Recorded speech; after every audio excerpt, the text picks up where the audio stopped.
Before Cam met Maggie, he had had a history of manic episodes that truly stood out. For starters, he once walked around Cambridge with a fake beard, announcing himself as Jesus John Harvard. But when he met Maggie, he was working on public television. By then, he was better. On their first date, he told her about his condition, but Maggie didn't care. She knew that in our time, many people are struggling with sanity. Fast forward to the present day. Cam and Maggie have 2 daughters, Amelia and Faith. One morning, after getting fired from his new job, Cam takes them to the woods. They should be at school right now, but if you ask Cam, walking in the wilderness is much more important. He knows Mom will understand and not get mad. We don't know exactly whether it's the walk around in the woods or Cam's getting fired from his job. But in the next scene, Maggie has had enough. She and the kids are packing up and leaving. Suddenly Cam arrives at the back, dressed only in a swimsuit, riding a bicycle towards them. Maggie and the kids manage to get into the car in time, but Cam, who clearly is having one of his manic episodes, does everything to not allow their departure. He shifts from being enraged to being sorrowful to being happy in a matter of seconds. While inside the car, Maggie tries to calm the girls down. She explains to them that the man outside isn't their father, and that Cam would never hurt them. Soon, the police come and take him to a halfway house. Over the course of the next few weeks, Maggie and the girls are forced to leave the suburbs behind and rent a little apartment in the city. A lot of things are changing quickly. When the girls visit Cam in the halfway house, the latter seems extremely sedated. He drags his way while walking and talks in a slow motion.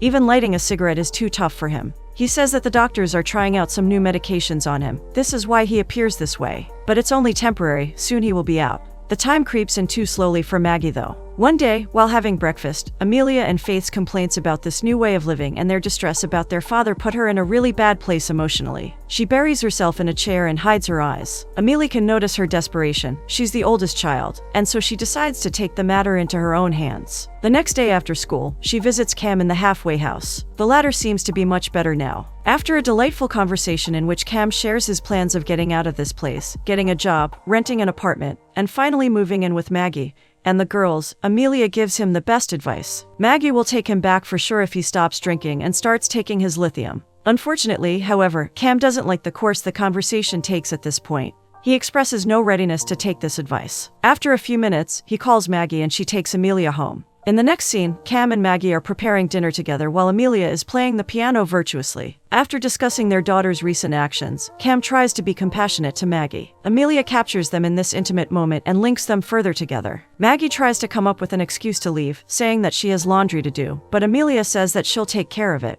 To do the laundry, the kids have to walk across the hallway, where a group of children are playing cards. They ask the girls where they go to school, and the girls naively answer the truth. They are being taught at the best school in their city, even though they are not allowed to do so. They live in another district, and the school here is awful. The kids on the stairs taunt the girls, emphasizing that what they are doing is illegal. This incident is the main point of discussion at the dinner table afterwards. The girls are both afraid and upset. The feeling of unfairness is eating them from the inside. Naturally, it is hard for them to understand, even though Maggie is trying so hard to explain to them that no dire consequences are going to come out of their attempt to get a better education. Cam is acting unusually calmly in this situation. He serves the food and expresses no will to take matters of finances and education into his own hands. Instead, he blames Maggie for everything. The latter has to do something about all of this. Finally, the next day, she comes up with a solution and writes several applications for business schools. That day, Amelia and Faith are dismissed from their school. They need to go to the school in their district. After a few weeks, one half of Maggie's plan turns out successfully, and the time comes to tell Cam everything. Maggie is well prepared for this moment. Dressed for the occasion, she acts nicely towards Cam, who himself has news. He is out of the halfway house and is about to move into his new apartment. He is eager to take the girls there soon. Little does he know that Maggie is just about to ask him to move back in and take care of Amelia and Faith for 18 months while she gets her MBA. Cam is impressed at first, proud that Maggie managed to get into business school in New York. But the other half of the proposal scares him. It is a lot of responsibility and a lot of routine. It's no wonder that he's terrified of even thinking about the pressure, but there is something that overpowers all this fear instantly. Maggie says that she will visit every weekend, and they will all be like a family again. The next day, they break this news to Cam's mother and father, who seem like wealthy, cynical people. Despite this, however, they're not able to help their son financially at all for some reason. They are against this idea at first, but Maggie and Cam still manage to convince them. Naturally, breaking the news to the girls is the toughest part of this change. As the girls hide their faces, Cam is taking a picture before Maggie's departure. He's enraged at the guy with whom Maggie is about to go to New York. This guy is far too real, acting like a restless, emotionless jerk who wants to leave as quickly as possible. Finally, Cam himself urges Maggie forward, realizing that he has very little patience left for that guy. The girls sorrowfully and quietly say goodbye, and Maggie drives away. Cam, however, fails to stay intact. An urge from a husband to give his wife one last piece of advice fires up inside of him and makes him run after the cab. In this manner, he tells Maggie which road to take and finally draws back with a calmed down heart. In the next scene, while the girls wholeheartedly enjoy their ice cream, Cam tries to come up with ideas to cheer them up. Something catches their attention in the end. Cam says they can go to the Museum of Fine Arts and see the portrait of their great-grandpa. It seems like their family was once the wealthiest in Boston, and the girls are just finding that out. Naturally, their hearts are rekindled with curiosity. Later that day, Cam takes them to the house where their great-grandfather and great-grandmother lived. It seems like all the money that was in the family went into the hands of one person, and so nobody can use it, including Cam. He thinks that they are allowed to just walk inside this house and have a tour. The kids are a little reluctant, but they tag along anyway. The servant takes them in, and they manage to see a small part of the first floor, but then the new owner of the house appears and asks them to leave. Amelia and Faith are exploding in rage as they drive home. This was the most embarrassing moment of their lives. The only thing that can calm them down is a phone call with their mother. The next morning, they oversleep. The road to the school is chaotic, and the girls are anxious not to be late, but they still manage to get there in time. Cam says that he'll be there at 3 to pick them up, but when the time comes, his car breaks down. He's trying to repair it when Faith and Amelia come back from school and walk up to him. Cam seems to be in an altered mood. The weather is delightful, and he walks as if he were playing in a cheerful musical. When the girls see him like this, they enter an anxiety state. And when Cam sees a neighbor and expresses his wish to introduce himself, they protest immediately, but Cam just wants to act kindly towards a neighbor. The first few minutes of their interaction are truly delightful. There is nothing to be embarrassed about, and for a moment we think that this might be a lesson to the girls, that people always appreciate a little kindness. But unfortunately, eventually the lesson they will learn from this situation is the following: nobody appreciates too much kindness. The girls are extremely annoyed, and their anger doesn't go away until the night, when Cam starts telling them his jaw-droppingly interesting stories of how he became a great cook in a Norwegian steamer, headed down the Amazon, and got kicked out of Harvard. Finally, the girls fall asleep. Cam exits their room, and to his dread, he reassures them that his day is hardly over. Taking care of Amelia and Faith was only half of his job for today. He has to take care of the house now. Primarily, he has to unpack his boxes that are just lying in the living room. It's too much for him, though. Unfortunately, this time, Cam's self-defeating drinking habit prevails. Even though the girls are sleeping, he says out loud that he's going out, and leaves the apartment. It's already far past midnight when he returns on his wiggly, drunken feet. He tries to open the door, but it appears to be locked with a chain. Suddenly, Amelia's angry, disappointed face appears through the opening, and she scolds him for leaving without letting them know. After she lets him in, she gives him a phone too, with Maggie on the other side. The latter will be coming for a visit earlier than intended. Finally, before going to bed, Cam takes out a jar full of lithium pills. He knows he has to take them in order to get better. The next morning, he drops the girls off at school, gets back to the apartment, and starts doing housework. He sorts his things for hours, until Amelia and Faith come back, and surprised by their father, jump from happiness. The apartment looks great. Throughout the entire day, they work like a team to make it look even better. The next morning, all three wait for Maggie outside. When she arrives, she runs towards them, and the reunion is as heartwarming as it gets. She's as impressed with the apartment as the girls were yesterday. At night, Amelia pelts Maggie with questions about Cam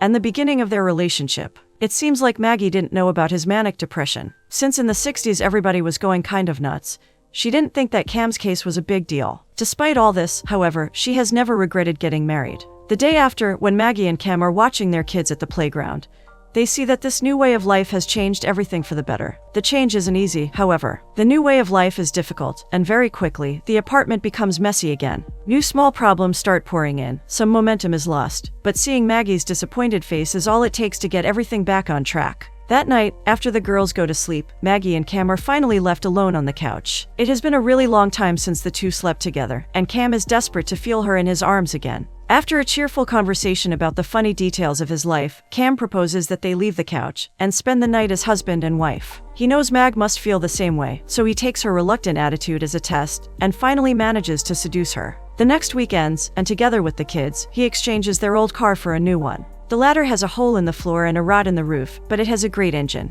And so, after an emotional moment of letting their old car go with all its memories, the family arrives at Cam's great-grandmother Gaga's place. This is the person who holds all the money in the family. She hosts them and acts like a sweet grandma. In the end, she feels inclined to give the girls something nice, something to make them happy. She tells Cam, who's about to start fixing the floor of his new car, to have her Bentley. The girls flip out immediately and run outside to see the insides of this magnificent car. Everything about it amazes them, and they cannot wait to get back home. While they're having fun, however, Cam decides to have a serious conversation with Gaga. There is no way he can maintain a Bentley. He doesn't even have enough money to put proper gas in its tank. On the other hand, the girls are great academically, and their current school doesn't challenge or notice them at all. And so, if Gaga truly wants to help her great-grandson, she should put Amelia and Faith in a private school. For some reason, however, Gaga rejects this idea. From her point of view, that won't be a very good lesson for the girls. Amelia and Faith are feeling extremely down while returning home with their terrible car. He could at least get the Bentley and sell it to start his own small business. This way, they wouldn't be so poor. Now, they have nothing other people might want. The latter sentence has the biggest impression on Cam. He draws back into his thoughts. Perhaps he will come up with something to make his daughters feel better. When the next week comes, Amelia, Faith, and Cam are guiding Maggie to their new car. She thinks that this crappy vehicle is the only news she is going to get, but suddenly she sees a rescue dog inside, and freezes from this terrible surprise. The girls tell her that his name is Jock, and he's their new dog. And even though he barks uncontrollably and gets overly upset when Cam leaves him, the girls are over the moon. They spend that day delightfully, even inviting the seemingly mean kids over to play basketball, and again, they seem like a family. With this, spring comes, and Cam's frustration rises. He's been taking care of everything without flipping out for a long time now. Naturally, the time will come when he loses it. Faith refuses to answer him, asking to clear out the table before he finishes preparing dinner, and this makes Cam go rogue. He starts screaming, and the girls start screaming back. Everything ends with him gone, and the girls are scared to be alone in the apartment. Cam sees them across the hallway, looking at him with eyes full of fear and regret. Of course, he fails to withstand their power, so he returns home after a few minutes, apologizes to them calmly, and starts clearing out the mess. With summer comes depression, and even though it is extremely hard for Cam to take care of the kids in his state, together they still manage to get by. One day, when Amelia and Faith are about to hang out with their friends, Cam asks if he can tag along. He desperately needs friends. Naturally, Amelia and Faith reject this idea immediately, but Cam pulls out their own move against them. The girls fail to withstand the power of his sorrowful eyes, and finally agree to take him with them. They immediately regret it, though. A few minutes in, Cam invites the kids over to his house. Right away, the girls pull him over to talk in private. Their apartment is one big, messy pile of trash. It will be a disastrous shame to have somebody over, to see how they live. These last words upset Cam. They mustn't be ashamed of how they live, especially when it is all the fault of their manic, depressive father. They mustn't have friends because of him. With this, he storms away, not knowing that his words changed the minds of his daughters. A few minutes later, they all came over to their house. Faith explains to the friends that her father is a total polar bear, that is, bipolar, and this is why their apartment looks like this. Finally, Amelia and Faith's apprehension turns out to be false. The kids could care less about the messy apartment, and all they notice is random cool staff lying around. The visits go delightfully, and special bonds are created that will last for the entire summer and the years to come. After a couple of months, during one of the weekends, Amelia tells Maggie that she and Faith do not need a babysitter anymore. They have grown, and their mother and father can go out sometimes without worrying about their children. Maggie doesn't argue against this. It is clear that the kids want their parents to rekindle their connection. In the next scene, the couple is walking along a street, talking about Amelia and Faith's recent school stories. Suddenly, Cam turns to Maggie and tells her to leave the couch in the living room and start sleeping on the bed with him. To his surprise, Maggie isn't too reluctant. Lately, all that stopped her from doing this was the mess in Cam's room, and when the latter hears this, he wants to take care of that matter immediately. The next day, Maggie has a job interview. She will soon finish her MBA, and even though a very successful brand in New York is offering her a position, she still prefers to work in Boston. When the interviewers ask her about the reason, Maggie honestly responds that she has 2 daughters there. Immediately, the attitude of the people in front of her changes. They stand up and end the interview politely. Here, Maggie understands that, because of some ridiculously faulty beliefs, she will find it extremely hard to find a job. Afterwards, one afternoon Faith approaches her father and asks him if he made a skirt that he promised her a while ago. She needs it tomorrow, and flips out when she hears that Cam hasn't even started working on it. But the latter is a man of his word, so that night, he starts from scratch and somehow, with 0 experience, manages to create a skirt. In the end, proud of himself, he calls Maggie and wakes her up. Instead of giving him a well-deserved pat on the back, however, Maggie asks him if he's taking his lithium. Cam lies about it. He hasn't been taking lithium, since taking a few sips of beer every now and then seems to have the same effect on him. Maggie hangs up. She falls deeper and deeper into a mode of desperation. Next weekend, Cam and Maggie's meeting will be much drier. Somehow, they are aware that a tough conversation is in order. Perhaps that is why they go to a bar instead of their home. They begin talking about lithium. Cam tries to fight back, justifying his actions with the poorly researched medical effects of the pills that they prescribed to him, but he still ends up feeling sorry for his actions. This is when Maggie decides to put forward another, much more sensitive matter. She wants to take a job in New York and take the girls with her. Naturally, Cam flips out. Everything he worked on so hard will be for nothing. Anger and desperation show in his every motion as Maggie explains to him that she has tried enough. Her plan was to get her MBA, come back to Boston, get a job, and live together with Cam and the girls. But this plan is clearly not working. They do not want to give a job to a woman who has 2 daughters to take care of. When Cam hears this, his anger is redirected to all the business owners in Boston. He knows what to do now. The next scene takes place at the office of the man who rejected Maggie. Cam sits in front of him, and everything, starting with his expressions and ending with his motions, speaks to the fact that soon he will explode in rage. He knows that the person facing him will create a position from scratch to give it to his son. But when a mother of 2 who works harder than anyone in this firm comes to him, he sends her back. This degree of hypocrisy and the seemingly careless and artificially professional attitude of the man in front of him put Cam in a terrible rage. He fails to control himself, makes a mess of the entire office, and physically assaults the man. Maddie sees him returning home, all wet and sorrowful. Slowly and quietly, he makes his way towards the bathroom, takes the lithium pills, and drinks them. He understands Maggie, and after the failed attempt to get her a job in Boston, he surrenders. Now, the toughest thing is left to do: tell the girls about the plan of moving to New York without their father. A cascade of complaints and emotional counter-arguments rain down on them the next morning.